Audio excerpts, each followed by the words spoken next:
What's up, friends? Rob here, the Medicare minister, and I'm back with a fresh word for you today. And as always, you know, I'm big into leaders being readers, and my whole goal with this channel has been not only to inspire you and to motivate you, but also to interview top leaders who can share with us some success nuggets, some success principles, things that they have done to get to the level of success that they've achieved. And so today, before I dive into this little brief message I want to give you, I just want to remind you to subscribe to this YouTube channel.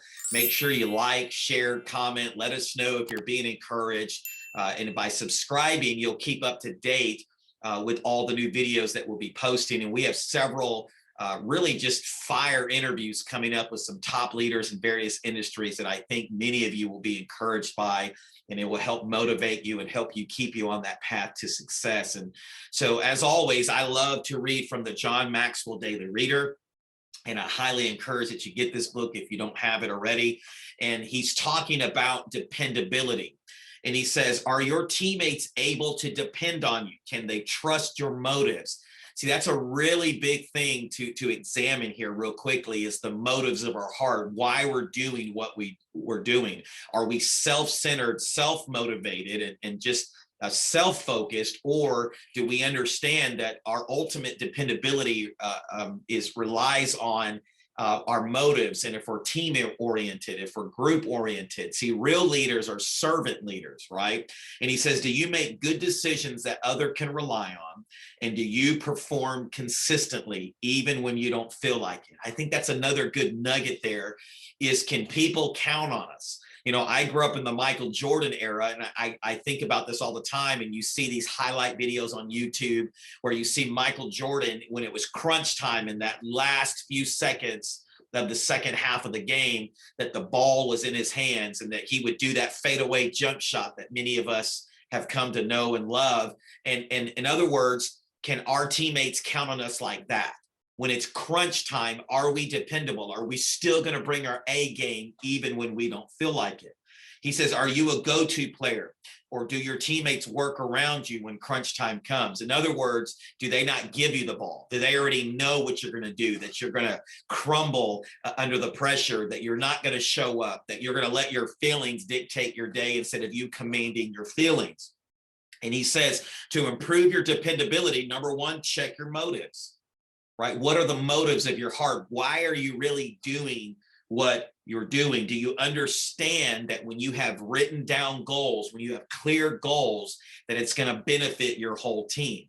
See, we work out here in an office and an agency in Tupelo, and my motives have to be team oriented, not just Rob oriented only. Now, I do have personal goals, but I need to understand that my decisions, my motives, my goals ultimately affect all of these families that are involved in our agency. Okay. And he talks about spending some time working to align your priorities, your goals with that of the team. Number two, discover what your word is your word is worth. Approach 5 teammates with this question. When I say I intend to do something, how reliable am I?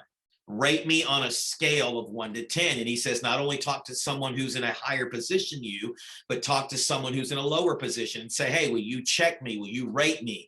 Will you tell me where I'm at? When I say something, how dependable am I? I mean, talking about a whole nother level of accountability, this level of accountability helps us be more dependable. Number 3, find someone to hold you accountable. In other words, find someone that will hold you to the fire when you say something, that you will follow through when you say something, when you give them your word, and it will help you develop a whole nother level of dependability. Find someone you respect to help you keep your commitments.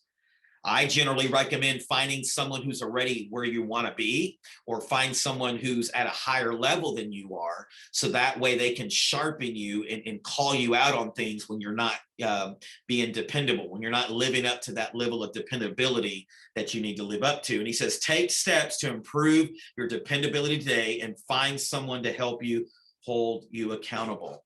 You know, just a few tidbits real quickly is, you know, I think many of us need to find our 10, find out what we're really good at.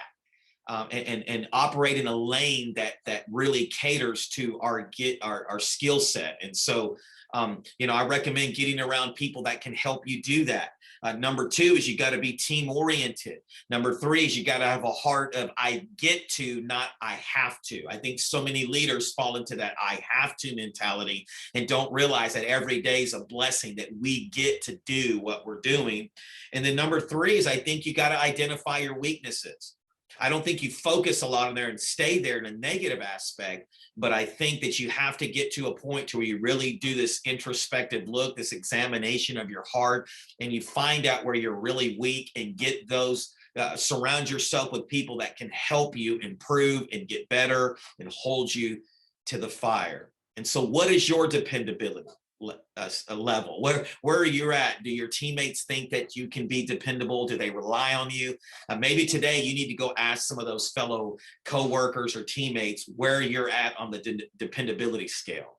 Well, friends, I hope this has encouraged you. I hope that this puts fresh wind in your sails. Make today awesome and be looking out for some new videos. Once again, make sure to subscribe, like, and comment on our channel. Have an awesome day, and we'll talk to you soon.